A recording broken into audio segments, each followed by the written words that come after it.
Hello दोस्तों, welcome to my channel the commerce educators. तो इस वीडियो में हम क्या देखेंगे, बहुत सारे एमसीक्यूज देखेंगे कोएफिशिएंट ऑफ कोरिलेशन पर। जैसे कि हमने पहले वाली वीडियोस में क्या देखा था, कार्ल पियर्सन मेथड पढ़ा था और टाइप्स ऑफ कोरिलेशन पढ़ा था, है ना। स्कैटर डायग्राम से कैसे निकालते हैं या जो एज्यूम्ड मीन से हम कैसे कोएफिशिएंट ऑफ कोरिलेशन निकालते हैं, और उसमें हमने कुछ एक दो एमसीक्यूज किए थे। लेकिन इसके अंदर हम बहुत सारे एमसीक्यूज करेंगे जो कि हमारे कॉम्पिटिटिव एग्जाम के लिए बहुत ज्यादा यूजफुल हैं। जैसे अभी एसओ का एग्जाम आया हुआ है, या आगे भी एएसओ का एग्जाम आएगा, या स्टेटिस्टिकल असिस्टेंट का एग्जाम है, और असिस्टेंट प्रोफेसर में भी स्टेट्स बहुत यूज होती है, तो असिस्टेंट प्रोफेसर का भी नोटिफिकेशन आया हुआ है। तो अब हम कुछ क्वेश्चंस देखेंगे जो आपके लिए काफी यूजफुल होंगे। तो स्टार्ट करते हैं हम। एक फर्स्ट क्वेश्चन जो है हमारा, वो है सबमिशन एक्स वाई की वैल्यू 140 है और स्टैंडर्ड डेविएशन ऑफ एक्स दे रखा है 5, standard deviation of why they रखा है 4 और एन दे रखा है 10। मतलब हमारे पास जो वैल्यूज दी हुई है वो है 4 और मतलब 4 वैल्यूज हमको दी हुई है, और हमें निकालना है आर। आर मतलब कोएफिशिएंट ऑफ कोरिलेशन, मतलब सहप्रसरण का गुणांक, सहसंबंध का गुणांक। तो अब हम निकालेंगे।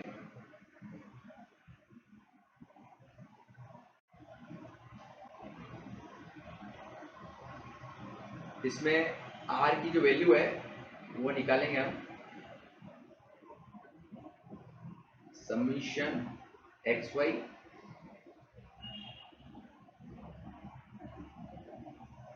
अपॉन एन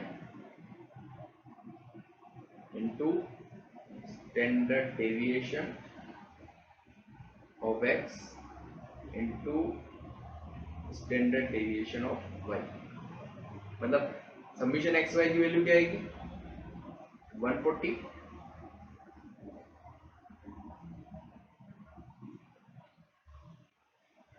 और स्टैंडर्ड डेविएशन ऑफ एक्स की वैल्यू क्या होती है। अच्छा, एन की वैल्यू लिखेंगे सबसे पहले। एन की वैल्यू होगी 10 और स्टैंडर्ड डेविएशन ऑफ एक्स क्या रहेगा 5 और स्टैंडर्ड डेविएशन ऑफ वाई क्या रहेगा 4। तो ये क्या हो गया 140 अपॉन 200।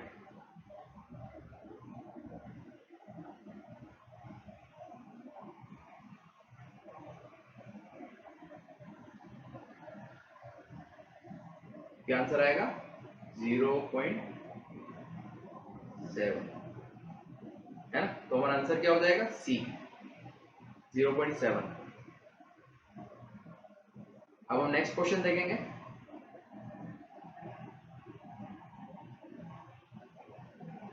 कोएफिशिएंट ऑफ कोरिलेशन जो है एक्स और वाई के बीच में, वो डायरेक्टली प्रोपोर्शनल किसके किसके होता है। मतलब अगर हमें ये गुणांक दे रखा है, सहसंबंध का गुणांक दे रखा है, तो उसके फॉर्मूले के हिसाब से वो किसके डायरेक्टली प्रोपोर्शनल होगा।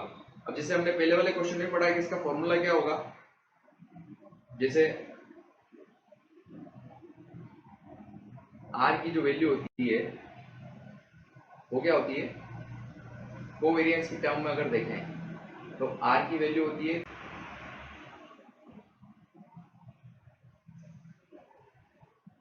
Covariance upon standard deviation of x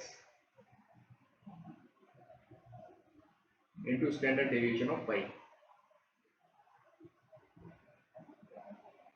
है ना। मतलब covariance upon standard deviation of x into standard deviation of y, ये है इसका फॉर्मूला। अब हमको पता है कि जैसे अगर आर की वैल्यू बढ़ेगी तो कोवेरिएंस की वैल्यू बढ़ेगी। मतलब दोनों न्यूमरेटर में, जैसे आर इक्वल टू ये जो न्यूमरेटर है, ये जो न्यूमरेटर है ये डायरेक्टली प्रोपोर्शनल होगा आर के, और जो ये डिनोमिनेटर है मतलब स्टैंडर्ड डेविएशन ऑफ एक्स और स्टैंडर्ड डेविएशन ऑफ वाई, अगर ये बढ़ेगी, अगर ये बढ़ेगी तो आर घटेगा।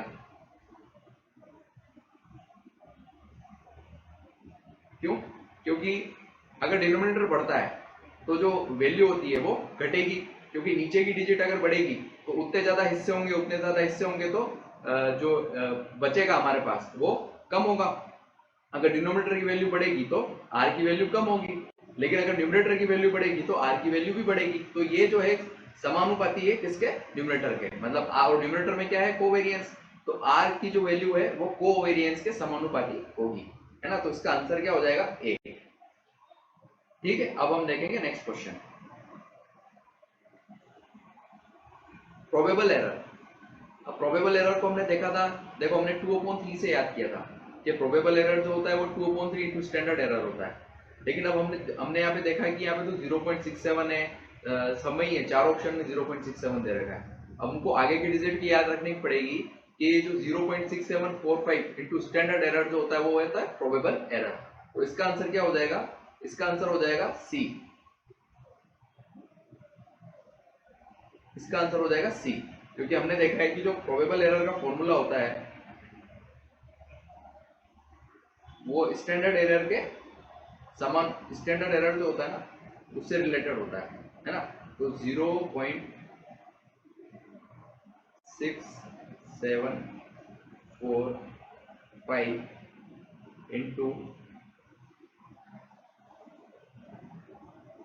इंटू स्टैंडर्ड एरर, मतलब प्रोबेबल एरर की वैल्यू क्या होती है? 0.6745 इंटू स्टैंडर्ड एरर। ठीक है, तो हमारा आंसर क्या हो जाएगा? सी। अब हम नेक्स्ट क्वेश्चन देखेंगे, formula for standard error of correlation. अब देखो स्टैंडर्ड एरर ऑफ कोरिलेशन हमने देखा है, तो इसमें जो दो ऑप्शन हमें दिख रहे हैं ए बी सी और डी, चार ऑप्शन है। तो इसमें हमें जो दो ऑप्शन दिख रहे हैं, जैसे ये बी है और ये डी है,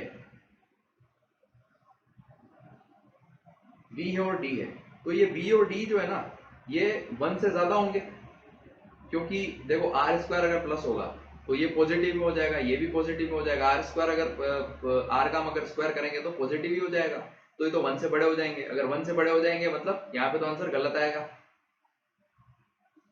और ये भी रूट में, तो ये दोनों तो हो नहीं सकते।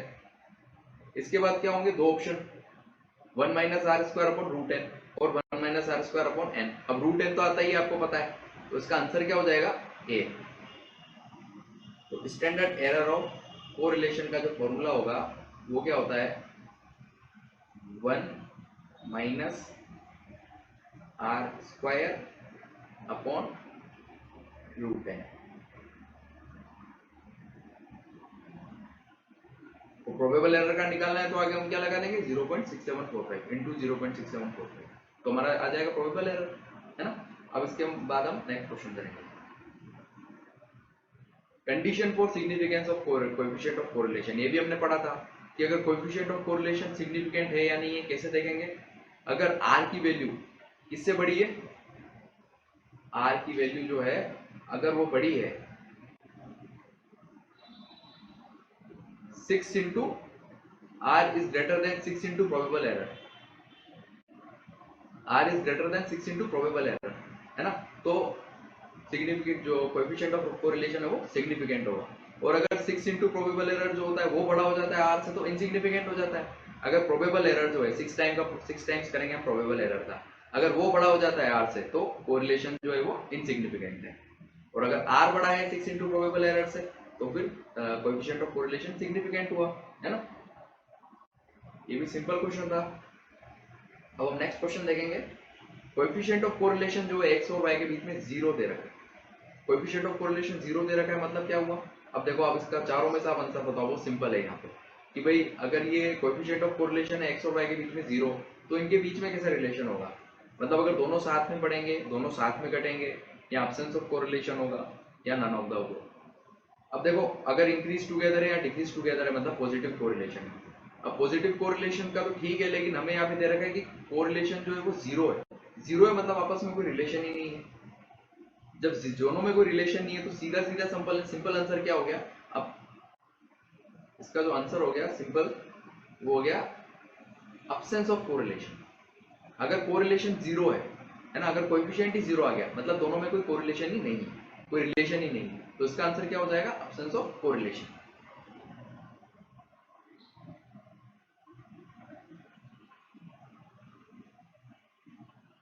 अब ये क्या बोल रहा है कि जो कोएफिशिएंट ऑफ कोरिलेशन है डिटरमाइंड बाय कॉनकरेंट डेविएशंस। कॉनकरेंट डेविएशन में हमने क्या देखा था कि हम देखते हैं कि भाई एक जो फर्स्ट वेरिएबल है वो उसके नीचे वाले वेरिएबल से बड़ा है, अगर बड़ा होता है तो हम प्लस लिख देते हैं और छोटा होता है तो हम माइनस लिख देते हैं। इसी तरीके से हम एक्स वेरिएबल में भी करते हैं और वाई वेरिएबल में भी करते हैं। फिर हमें सबके साइंस पता लग जाते हैं, इसका हम प्रोडक्ट कर लेते हैं। फिर हमारा जो कॉनकरेंस आता है मतलब सी वैल्यू आती है, वो किस पे डिपेंड करती है? ये सब है डायरेक्शन पर डिपेंड कर रहा है ना। डायरेक्शन पर कैसे डिपेंड कर रहा है कि मतलब अगर एक बढ़ रहा है तो दूसरा भी बढ़ रहा है, और अगर एक घट रहा है तो दूसरा भी घट रहा है। तो ये जो है डिपेंड किस पे कर रहा है? डायरेक्शंस पर। तो इसमें तो सीधा सा पूछ रखा है कि डायरेक्शन पर डिपेंड कर रहा है या डिग्री पर डिपेंड कर रहा है। है ना। लेकिन हम जैसे ये जो कॉन्करेंट डेविएशन से हम कैसे निकालते हैं कि भाई एक वेरिएबल देखते हैं, जैसे 10 है, 10 के बाद अगर 20 आ रहा है, 20 के बाद 30 आ रहा है, मतलब ये क्या कंटिन्यूसली बढ़ रहे हैं, तो हम इसमें क्या प्लस के साइन लगाएंगे। लेकिन अगर ये घट रहे होते तो माइनस के साइन लगाते हैं, है ना। तो इससे हमें क्या पता लग रहा है कि डायरेक्शन है, मतलब एक वेरिएबल बढ़ रहा है तो दूसरा वेरिएबल घट रहा है या बढ़ रहा है, तो ये जो है डायरेक्शंस का पता लग रहा है इससे। इसलिए जो हमारा कोएफिशिएंट ऑफ कोरिलेशन निकलता है कॉन्करेंट डेविएशन से, वो डायरेक्शन को डिटरमाइन करता है। मतलब एक बढ़ रहा है तो दूसरा वेरिएबल बढ़ेगा या घटेगा, या एक घट रहा है तो दूसरा वेरिएबल बढ़ेगा या घटेगा। अगर सेम डायरेक्शन में तो बढ़ेंगे, अगर सेम डायरेक्शन में है तो मतलब एक बढ़ेगा तो दूसरा ही बढ़ेगा, पॉजिटिव कोरिलेशन है। और अगर सेम डायरेक्शन में मतलब अगर घट रहे हैं तो भी सेम, तो भी पॉजिटिव कोरिलेशन है, मतलब एक बढ़ रहा है, एक घट रहा है तो दूसरा भी घट रहा है ना। लेकिन अगर इसकी जगह इनवर्स रिलेशनशिप होता तो नेगेटिव कोरिलेशन हो जाता। तो ये क्या बता रहा है, कॉन्करेंट डेविएशन जो बता रहा है वो बताता है डायरेक्शन, मतलब दोनों सेम डायरेक्शन में जा रहे हैं या उल्टे डायरेक्शन में जा रहे हैं, दोनों में मतलब पॉजिटिव कोरिलेशन है या नेगेटिव कोरिलेशन है। तो इसमें इससे हमें क्या पता लगेगा, कॉन्करेंट डेविएशन से इससे हमें पता लगेगा डायरेक्शन ऑफ कोवेरियंस, है ना। तो इसका आंसर क्या हो जाएगा, ए। अब हम देखेंगे नेक्स्ट क्वेश्चन।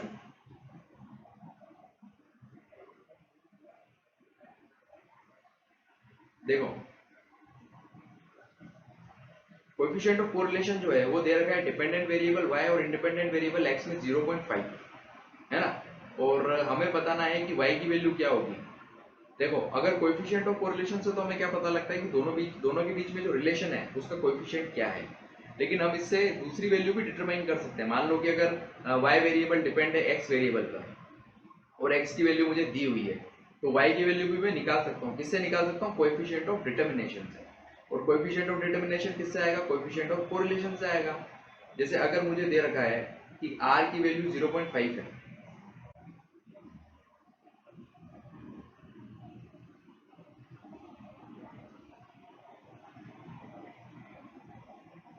r की वैल्यू 0.5 है ना। मतलब ये है कि ये कोरिलेशन को दर्शाता है कि भाई कोएफिशिएंट ऑफ कोरिलेशन क्या है इनके बीच में। r की वैल्यू अगर 0.5 है तो कोएफिशिएंट ऑफ डिटरमिनेशन निकल सकता है, मतलब मैं y की वैल्यू भी निकाल सकता हूँ कि y में कितना चेंज आएगा। तो कोएफिशिएंट ऑफ डिटरमिनेशन क्या होगा,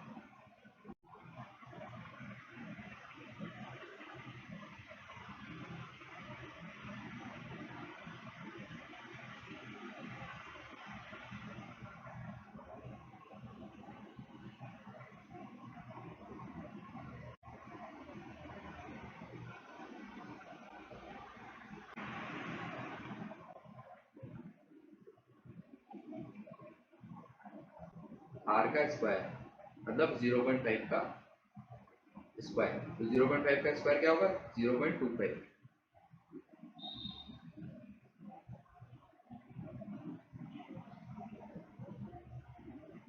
0.25 तो मतलब अगर x में कुछ चेंज आया है तो y में कितना चेंज आएगा, 25% चेंज आएगा, है ना। तो इससे क्या पता लग गया कि अगर x की वैल्यू मुझे दे रखी है तो y की वैल्यू मैं निकाल सकता हूँ। और ये किससे पता लगेगा, कोएफिशिएंट ऑफ डिटरमिनेशन से, क्योंकि ये बताता है कि एक्सप्लेन्ड वेरिएंस क्या है, मतलब कितना कितना परसेंट चेंज आ जाएगा दूसरी वेरिएबल में, एक वेरिएबल की अगर वो एक वेरिएबल पे डिपेंड है तो दूसरे वेरिएबल में कितना चेंज आएगा। ये किससे पता पड़ता है, कोएफिशिएंट ऑफ डिटरमिनेशन से। ये बताता है कि एक्सप्लेन्ड वेरिएंस कितना होगा, मतलब वेरिएशन कितना आएगा। अगर एक वेरिएबल में चेंज हो रहा है तो दूसरे वेरिएबल में कितना चेंज आएगा, ये बताता है कोएफिशिएंट ऑफ डिटरमिनेशन।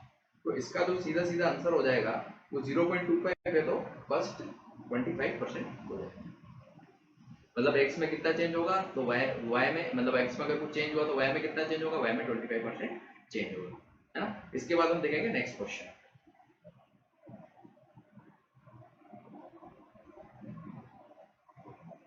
अब देखो अगर r की वैल्यू 1 दे रखी है तो प्रोबेबल एरर की वैल्यू क्या होगी। अब मुझे पता है कि जो प्रोबेबल एरर होता है,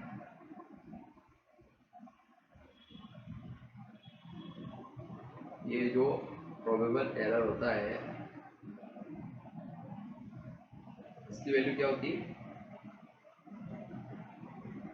0.6745 इंटू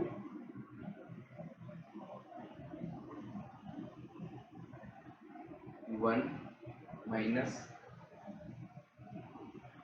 आर स्क्वायर अपॉन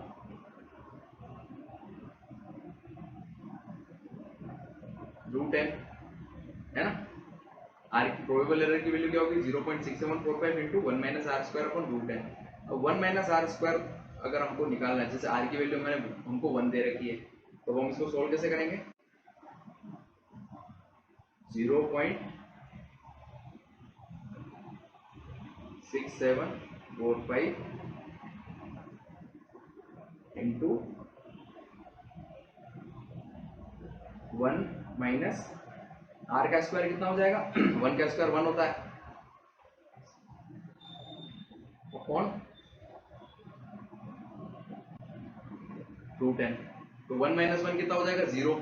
अगर ये 0, अगर n जो है वो 0 से डिवाइड होगा तो 0 हो जाएगा, और 0.6745 भी 0 से मल्टीप्लाई होगा तो 0 हो जाएगा, है ना।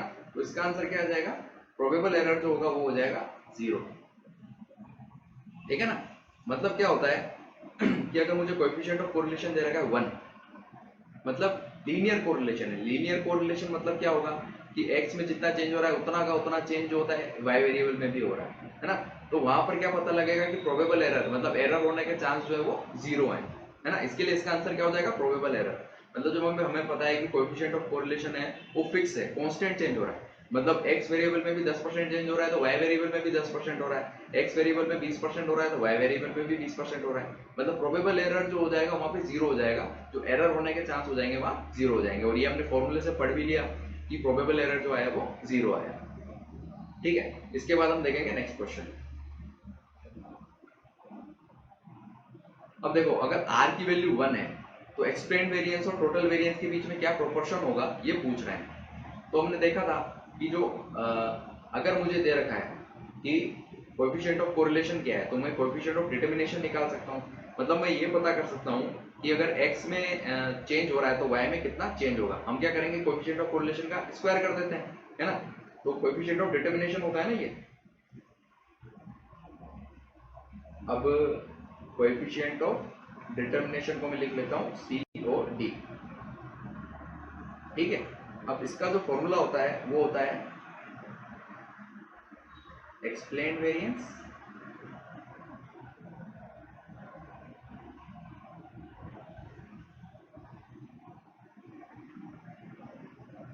अपॉन एक्सप्लेन्ड वेरिएंस अपॉन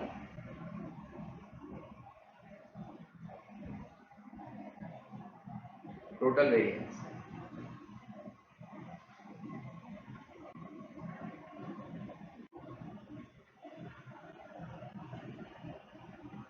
ठीक है, explain variance upon total variance. अब मुझे पता है कि कोएफिशिएंट ऑफ डिटरमिनेशन है वो क्या दे रखा है आर स्क्वायर। आर स्क्वायर मतलब क्या दे रखा है 1। आर की वैल्यू 1 है तो आर स्क्वायर की वैल्यू भी 1 होगी, है ना। और ये जो है explain variance upon total variance है। ये किसके बराबर है, explain variance upon total variance.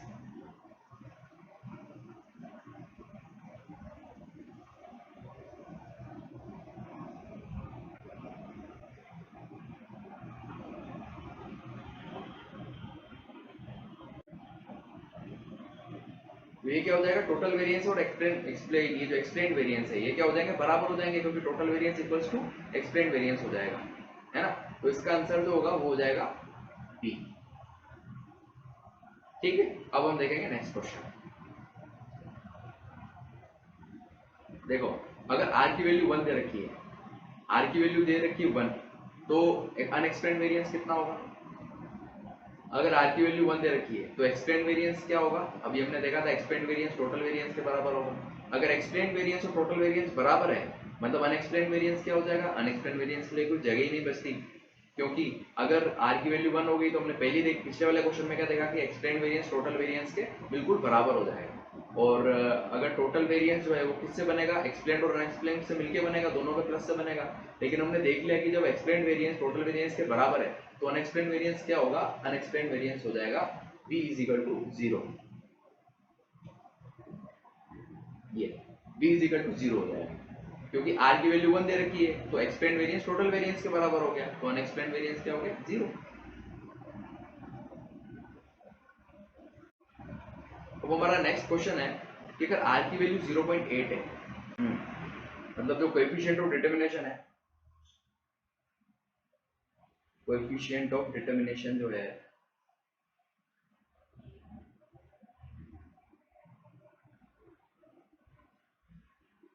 उसकी वैल्यू है r स्क्वायर के बराबर।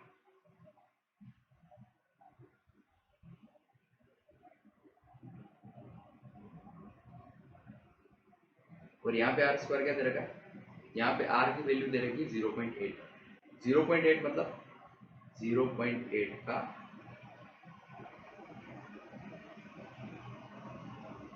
0.8 का होल स्क्वायर, 0.8 का होल स्क्वायर। तो ये क्या हो जाएगा, 0.64 आ जाएगा।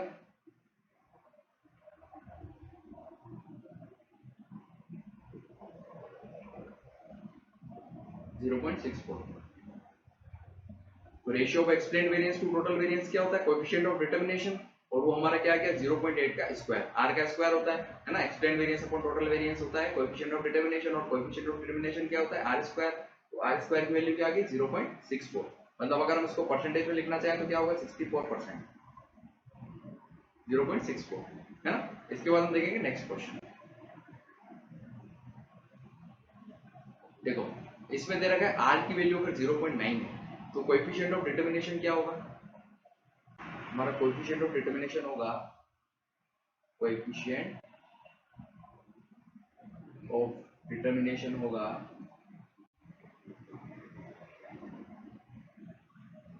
r स्क्वायर,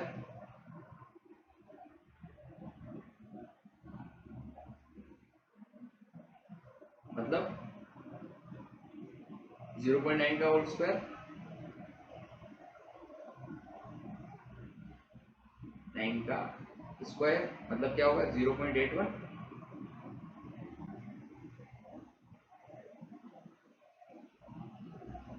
है ना। ये क्या हो जाएगा आंसर इसका, डी,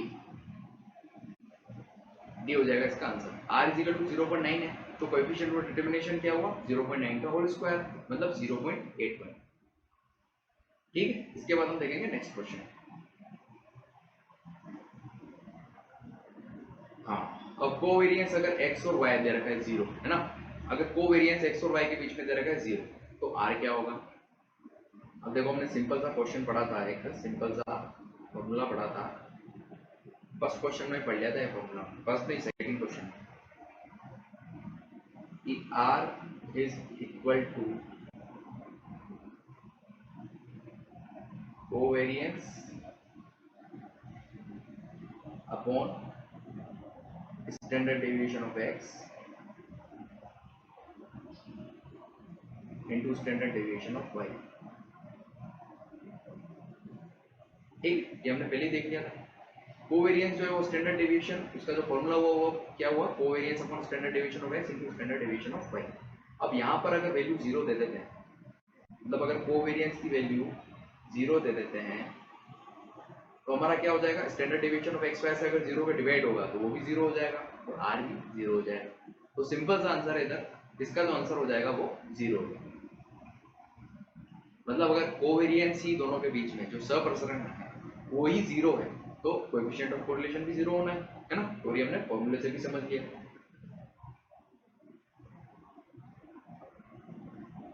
अब देखो इसमें कोएफिशिएंट ऑफ कोरिलेशन दे रखा है, पहले क्या दे रखा था, पहले दे रखा था कोवेरिएंस है ना। अब दे रखा है कि कोएफिशिएंट ऑफ कोरिलेशन अगर -1/4 है, 1/4 है, मतलब नेगेटिव कोरिलेशन है और वो भी 0.25 है, मतलब -1/4 है। तो हमें निकालना है कि कोवेरिएंस कितना है, और जबकि हमको वेरिएंस भी दे रखा है तो इसका फॉर्मूला भी हमने पढ़ा हुआ है।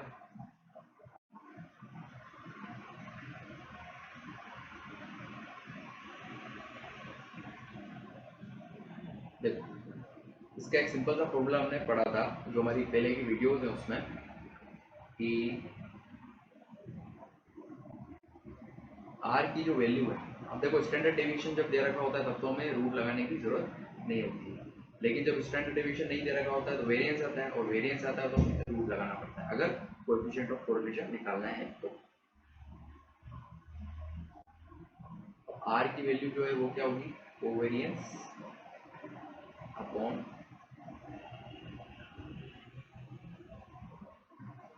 रूट निकालेंगे हम। रूट में क्या डालेंगे, वेरिएंस x का इंटू वेरिएंस y का।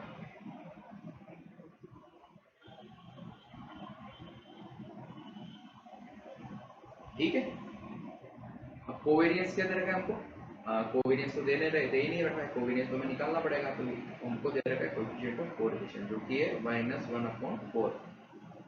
कोवेरियंस मुझे निकालना है।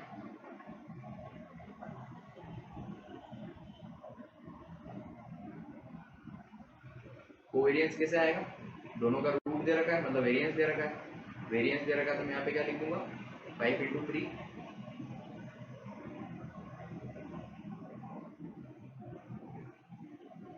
है ना। तो यहाँ पे क्या क्या कोवेरियंस निकल जाएगा। कोवेरियंस कैसे निकलेगा, कोवेरियंस की क्या वैल्यू आएगी, -√15 अपॉन 4। ये 15 जो है वो इधर चला गया, -15 हो जाएगा और कोवेरियंस की निकल जाएगी वैल्यू, तो इसका आंसर क्या हो जाएगा, बी। ठीक है, इसके बाद हम देखेंगे नेक्स्ट क्वेश्चन।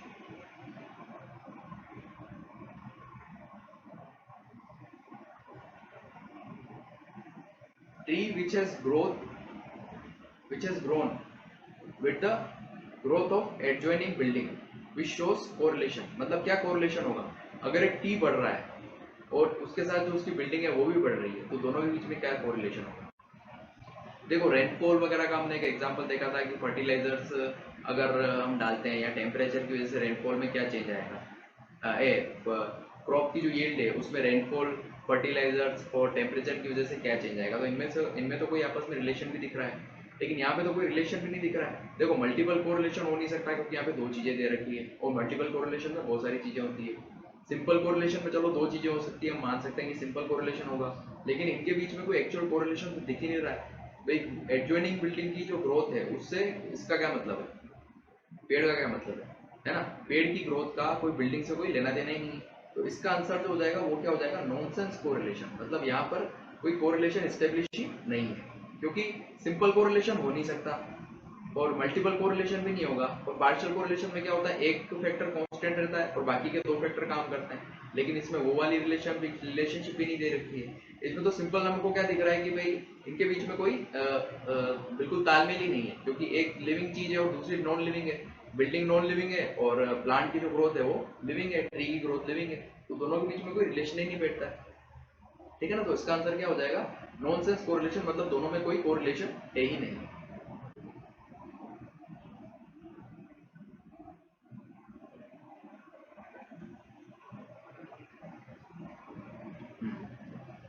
अब देखो इसमें क्या बोल रहे हैं कि अगर पॉइंट है स्कैटर डायग्राम में, अगर सारे पॉइंट जो है स्कैटर डायग्राम में एक ही डायरेक्शन में जाते हैं, मतलब अगर सारे पॉइंट एक ही डायरेक्शन में है, मतलब एक ही, अगर एक के बाद एक आ रहा है, तो वहां पर क्या बनेगी, स्ट्रेट लाइन बन जाएगी। अब जब स्ट्रेट लाइन बनता है तो किस तरीके का कोएफिशिएंट ऑफ कोरिलेशन होता है, ये भी हमने पढ़ा था। जैसे ये है एक एग्जांपल, ये एक्स वेरिएबल और वाई वेरिएबल, और ये सारी स्कैटर डायग्राम में ये सारी लाइंस अगर जुड़ी हुई है बस, तो यहाँ पे क्या होगा, यहाँ पे आंसर होगा 1। आर इजिकल टू क्या हो जाएगा, 1 हो जाएगा, क्योंकि एक तो पॉजिटिव है।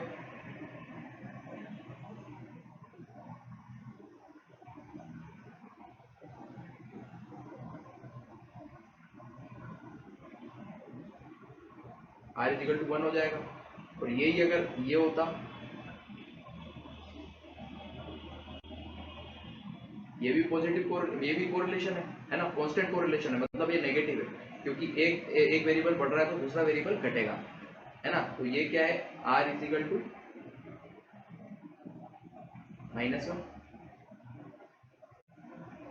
एक तो ये वाला हो गया, यहाँ पे पॉजिटिव कोरिलेशन है, एक चीज बढ़ रही है तो दूसरी चीज भी बढ़ेगी। यहाँ पर नेगेटिव कोरिलेशन है, एक चीज बढ़ेगी दूसरी चीज घटेगी। ठीक है, तो इसका आंसर क्या हो जाएगा, इसका आंसर 1 भी हो सकता है, -1 भी हो सकता है।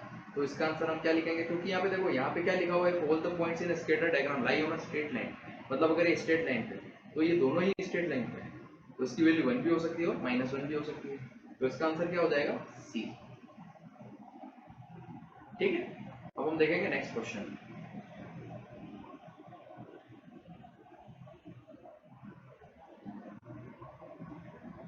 Coefficient of correlation calculated by concurrent deviation method which varies between. अब देखो हमें पता है कि जो कोएफिशिएंट ऑफ कोरिलेशन है वो किसके बीच में वेरी करता है ना? जीरो से 1 के बीच में वेरी करता होता तो नेगेटिव कोरिलेशन होता ही है ना। नेगेटिव कोरिलेशन है मतलब माइनस तो आएगा, और -1 to 0 होता तो अब जैसे 0 के बाद भी हमारी वैल्यू तो देखी हमने ऊपर 0.8 देखी है, 0.75 देखी है, मतलब 0 के बाद भी वैल्यू तो होती है। तो बी वाला ऑप्शन भी गलत हो जाएगा। डी वाला ऑप्शन वैसे ही गलत होगा क्योंकि इसने रेंज पूछी है ना। तो आंसर क्या बचा? -1 to +1, मतलब कोएफिशिएंट ऑफ कोरिलेशन है वो -1 से +1 के बीच में होगा, है ना। तो इसका आंसर क्या हो जाएगा? अब आप इसके बाद हम नेक्स्ट क्वेश्चन देखेंगे।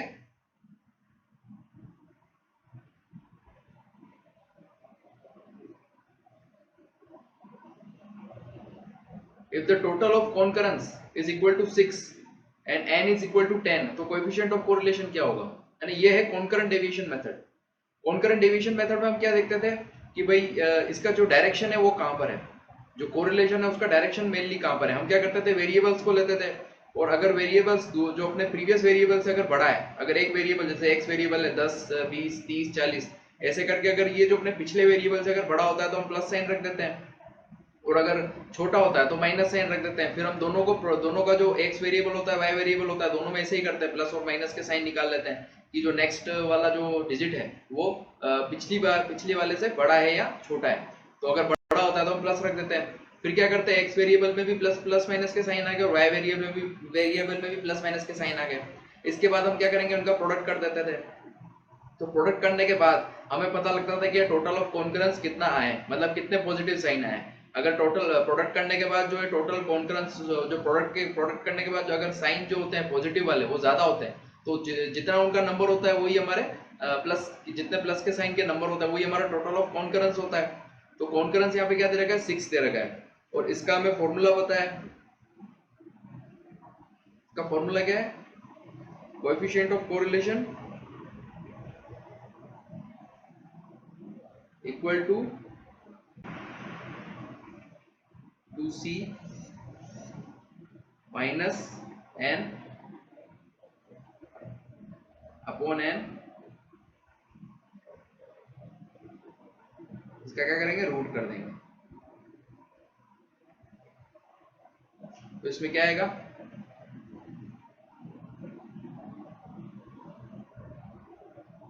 इक्वल टू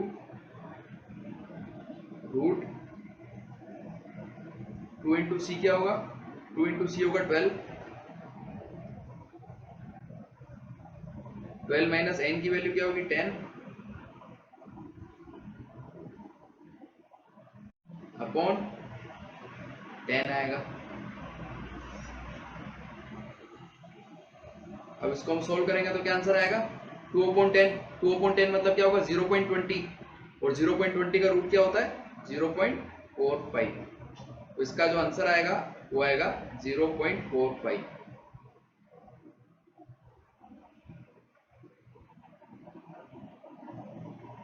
ठीक है, ये इसका आंसर आएगा। अब हम नेक्स्ट क्वेश्चन देखेंगे।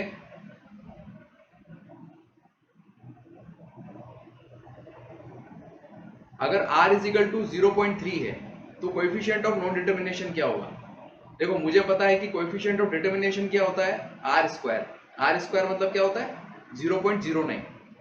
अब कोएफिशिएंट ऑफ डिटर्मिनेशन मतलब अगर मुझे x वेरिएबल का मतलब x वेरिएबल अगर मुझे पता है तो y वेरिएबल में निकाल सकता हूँ किससे? कोएफिशिएंट ऑफ डिटर्मिनेशन से। और कोएफिशिएंट ऑफ डिटर्मिनेशन क्या किससे निकलेगा? कोएफिशिएंट ऑफ कोरिलेशन से। मतलब हम क्या निकालेंगे? कोएफिशिएंट ऑफ कोरिलेशन जैसे r दे रखा है तो कोएफिशिएंट ऑफ डिटर्मिनेशन निकालेंगे r स्क्वायर। r स्क्वायर मतलब क्या होगा? अभी हम कोएफिशिएंट ऑफ डिटर्मिनेशन निकालेंगे। हम लिख देते हैं कोएफिशिएंट ऑफ डिटर्मिनेशन को COD। अब इक्वल टू ये कितना होता है? r स्क्वायर होता है।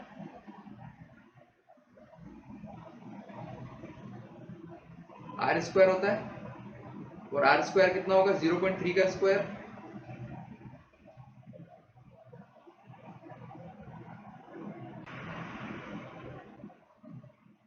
जीरो पॉइंट थ्री का स्क्वायर, और 0.3 का स्क्वायर क्या होगा 0.09, 0.09। तो ये तो हो गया हमारा कोएफिशिएंट ऑफ डिटर्मिनेशन। मुझे क्या निकालना है, कोएफिशिएंट ऑफ नॉन डिटर्मिनेशन। अब अगर कोएफिशिएंट ऑफ नॉन डिटर्मिनेशन निकालना है तो मैं कैसे निकालूंगा, कोएफिशिएंट ऑफ नॉन डिटर्मिनेशन को लिख देते हैं COND।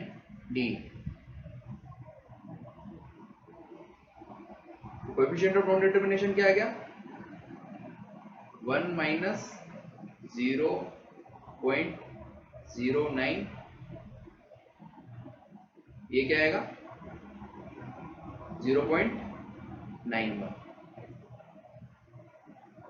0.91 क्यों आया, देखो अगर मुझे पता है कि x वेरिएबल क्या है तो मैं y वेरिएबल को निकाल सकता हूँ। इसकी प्रोबेबिलिटी कितनी है 0.09।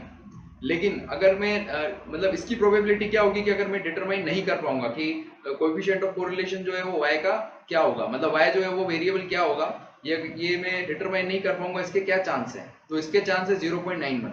लेकिन अगर ये डिटरमाइन कर लिया, इसके क्या चांस है, इसके चांस है 0.09। तो हमें यहाँ पे क्या पूछा, कोएफिशिएंट ऑफ नॉन डिटर्मिनेशन क्या होगा, तो इसलिए इसका आंसर क्या हो जाएगा 0.91। ठीक है, इसके बाद हम देखेंगे next question. No evidence of correlation. देखो कोरिलेशन का एविडेंस कब हमें पता लगेगा कि ये जो कोरिलेशन है मतलब कोई भी एविडेंस नहीं है, मतलब दो वेरिएबल्स में कोई भी रिलेशन नहीं है। अब जैसे हमने सिंपल सा पढ़ा था कि अगर r की जो वैल्यू होती है, r की जो वैल्यू होती है वो अगर r की वैल्यू 6 इंटू प्रोबेबल एरर से ज्यादा होती है तो r सिग्निफिकेंट होता है। ये पढ़ा था हमने, r सिग्निफिकेंट होता है। लेकिन जब प्रोबेबल एरर ही r से ज्यादा हो जाएगी तो कोएफिशिएंट ऑफ कोरिलेशन क्या हो जाएगा, इनसिग्निफिकेंट हो जाएगा। अब फर्स्ट वाला आंसर तो इसमें नहीं होगा क्योंकि r जब PE से बड़ा है, लेकिन इसने कितना दे रखा है ये पता नहीं कि भाई r कितना बड़ा है प्रोबेबल एरर से, तो फर्स्ट का तो हम आंसर कह नहीं सकते क्या होगा। लेकिन जो बी है उसमें साफ साफ पता लग रहा है कि अगर प्रोबेबल एरर ही r से ज्यादा है तो कोएफिशिएंट ऑफ कोरिलेशन एग्जिस्ट ही नहीं करता और r equal to probable error भी नहीं होगा। तो इसका आंसर क्या हो जाएगा, इसका आंसर हो जाएगा बी। मतलब प्रोबेबल एरर ही अगर r से ज्यादा हो गया, अगर कोएफिशिएंट ऑफ कोरिलेशन से ही प्रोबेबल एरर ज्यादा हो रहा है तो फिर ये कोरिलेशन जो है मतलब एग्जिस्ट ही नहीं करता है। तो इसका आंसर क्या हो जाएगा बी।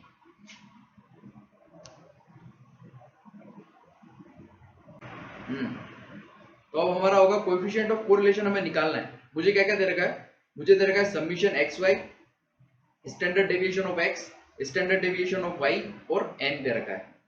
तो मुझे इसका सिंपल सा फॉर्मूला पता है कि r की वैल्यू कैसे निकालेंगे हम। जैसे अगर ये चार चीजें दे रखी होती है, इसका एक क्वेश्चन हमने पहले भी किया था, अगर ये चार चीजें दे रखी है तो r की वैल्यू क्या होगी summation x Y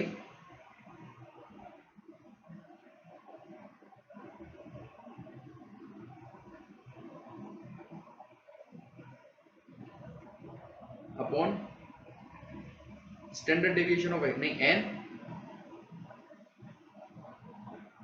into standard deviation of x into standard deviation of y। Summation x y upon n into standard deviation of x into standard deviation of y। अब समीशन एक्स वाई की value क्या दे रखी है 280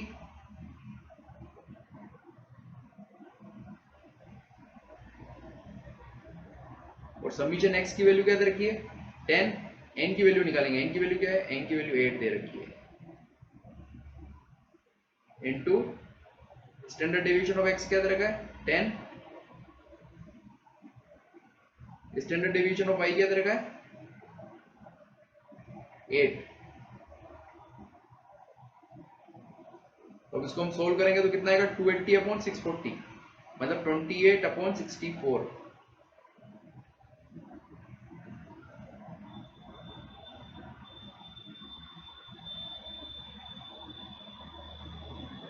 और इसको जब हम सोल्व करेंगे तो आंसर क्या आएगा 0.4375।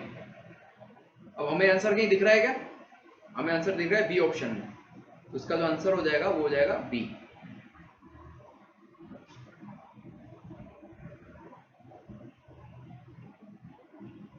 इसके बाद हम करेंगे नेक्स्ट क्वेश्चन।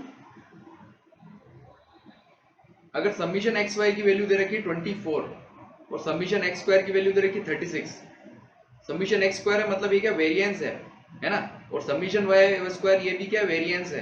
अब जब हमें वेरिएंस दे रखा होता है तो हमें सिंपल सा पता होता है, अगर वेरिएंस दे रखा है तो हमारा स्टैंडर्ड मतलब वो रूट वाला ऑप्शन आ जाएगा, है ना।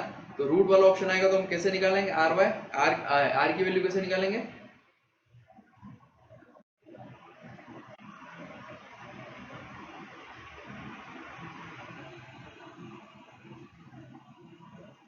समीशन एक्स वाई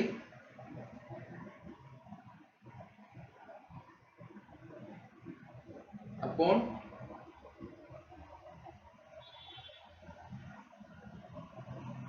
हम रूट कर देंगे इसका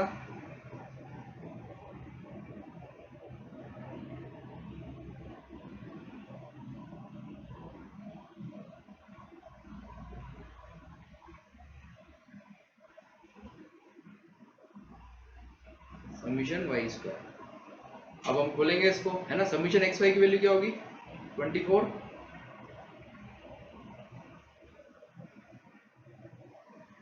और रूट में क्या दे रखा 36 और 44।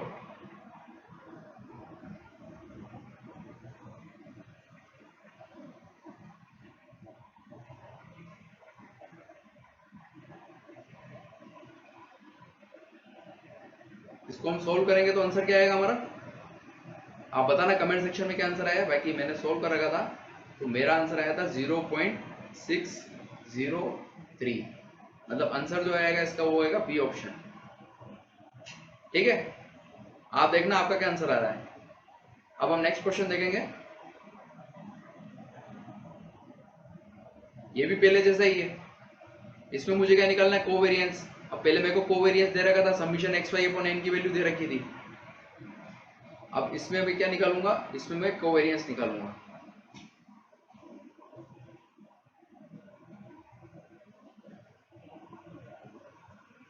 यह आ गया हमारा कोवेरियंस अपॉन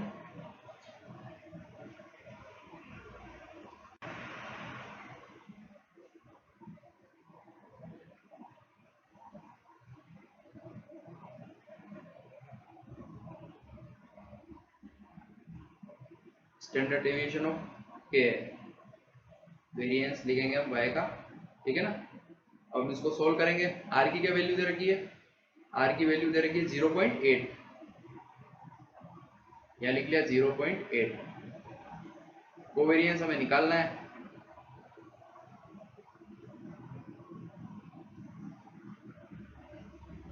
रूट को हम सोल्व करेंगे 144 इंटू 100, है ना। रूट में क्या आएगा 144 आएगा और 100 आएगा।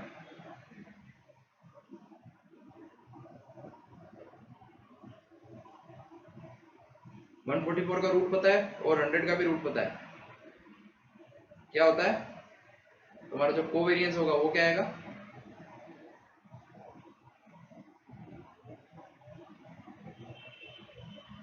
0.8 इंटू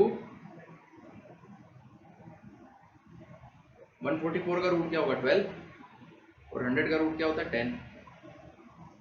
तो हमारा आंसर क्या आ गया 96। इसको सोल्व करेंगे क्या आएगा 96। 96 कौन सा आंसर है? बी। ठीक है, तो ये हमारा आ गया कोवेरियंस। भाई आर की वैल्यू दे रखी है और वेरिएंस दे रखे हैं एक्स और वाई के, तो हमें क्या करना है इसका रूट लेना है और मल्टीप्लाई करना है आर से, तो हमारा कोवेरियंस आ जाएगा। ठीक है, हम नेक्स्ट क्वेश्चन देखेंगे। ये भी वैसा ही है। ठीक है, अब आप इसका ये जो नेक्स्ट वीडियो हम दूसरे क्वेश्चंस पर करेंगे, लेकिन आप इसका मुझे आंसर अपने कमेंट सेक्शन में बताएंगे। ये सेम क्वेश्चन है जैसा हमने इससे पहले किया था। ठीक है, अब आप इसका मुझे आंसर बताइएगा कमेंट सेक्शन में। ठीक है, हम मिलते हैं नेक्स्ट वीडियो में अगले हमारे टॉपिक्स के साथ। अगर आपको वीडियो पसंद आई हो तो वीडियो को लाइक करें और चैनल को सब्सक्राइब करें। Thank you.